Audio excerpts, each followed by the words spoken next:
And the BCCI's Vice President Rajiv Shukla said that the Board of Control of Cricket for India, Board of Control for Cricket in India rather, agrees with the ICC's stance on sportsmanship regarding Pakistan's boycott of their T20 World Cup 2026 group stage match against India, and will comment only after speaking with the ICC. Statement आया है जिसमें उन्होंने खेल भावना को लेकर कहा है, तो हम पूरी तरह आईसीसी से सहमत हैं और लेकिन हम बीसीसीआई इस पर भी कोई टिप्पणी नहीं करेगी जब तक आईसीसी से हमारी बातचीत ना हो जाए. Well, our correspondent Narayan Singh is following the story and he joins us live. Narayan, so I mean, any further update from the ICC? Have they taken any measure against Pakistan? Mark, so far ICC said that they hasn't received any formal just a boycott of the India versus Pakistan match from the PCB, the Pakistan Cricket Board, but their government, the Pakistan government, has their Twitter handle said that they are going to boycott the India versus Pakistan match that will be played in Colombo. So already in the press release, the International Cricket Council has said that if Pakistan refuses to play that match, that is not going well with the ICC, and they are going to take stern action against that bold step by the Pakistan. Because if you take a look, ICC don't want to set a wrong precedence for such events. The way Bangladesh first tried to they said that they don't want to play in India because of the security issues. And at that point in time, the independent security agencies came to India for their matches, especially in Eden Garden, and they found that the level of threat was from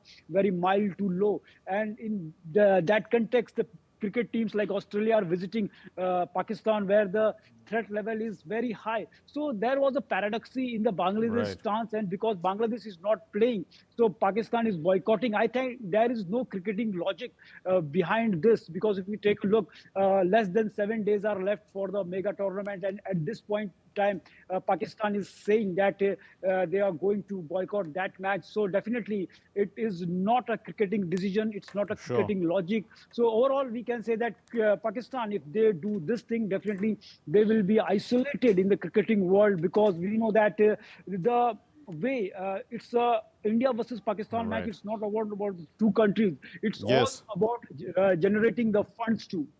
Yes, we leave it there. Thanks very much, Narayan, for joining us and putting that into perspective and setting up our discussion also with Rakesh Rao, senior sports journalist, to give us some perspective also.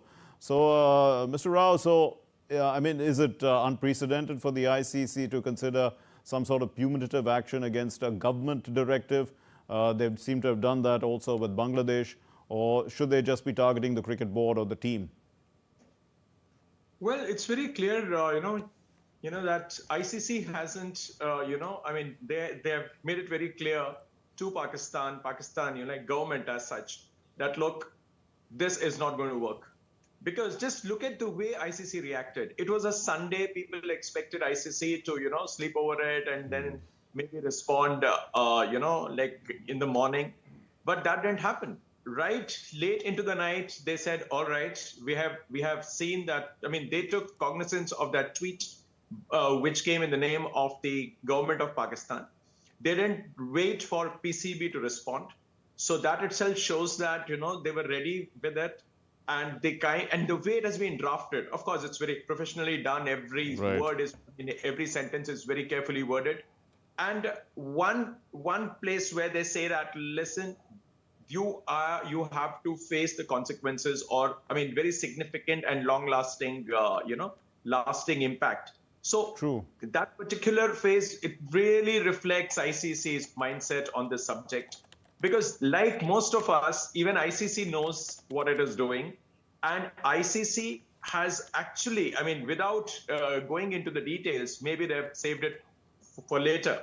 Right. The very fact that this entire rigmarole, it started with Bangladesh, requesting ICC to shift its matches. So it was between Bangladesh, the PCB, and the ICC. Today we are talking about Pakistan and ICC, with India still sitting silently there. Okay, Rakesh, also, Mr. Rao, also, what options does the ICC have now? You've also mentioned that decision has been taken against Bangladesh. Could we see some sort of a similar decision being taken against Pakistan? And are there other teams that can fit in, at this late stage? No, that won't happen. They won't, because see, they haven't refused to take part in the tournament. There is a participation document which they have to sign. If they had refused to participate, if the refusal had to come from Pakistan, then there would have been sanctions. In the case of Bangladesh, they've been replaced by another team, and they gave a reason that, look, because of security concerns. Pakistan hasn't given a reason. Pakistan just says that we don't want to play. Obviously, the intention is to embarrass co-host India and to make it a little more difficult for them. But I think this is, honestly, if you ask me, it's a mindless decision, because ICC can make life very difficult for Pakistan.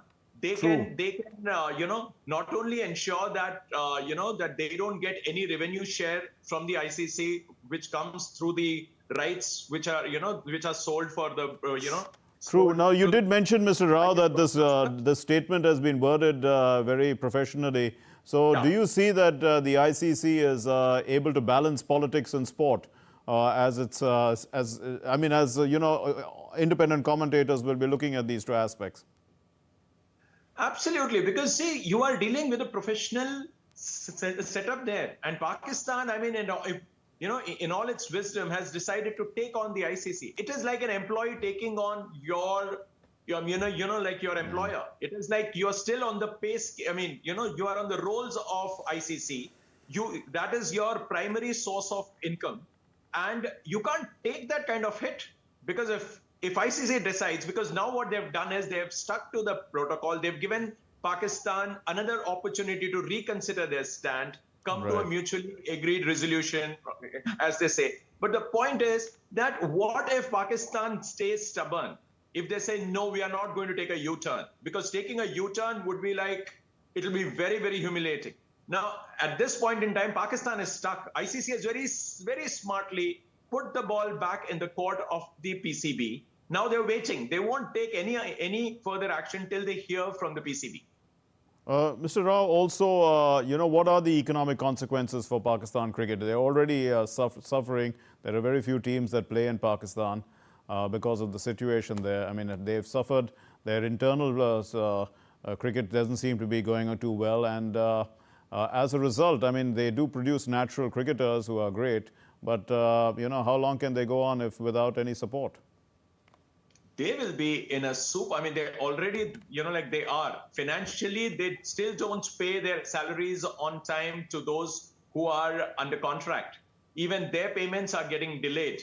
But the point is that if the ICC decides on a few counts now, that is one, they will say no revenue share from us.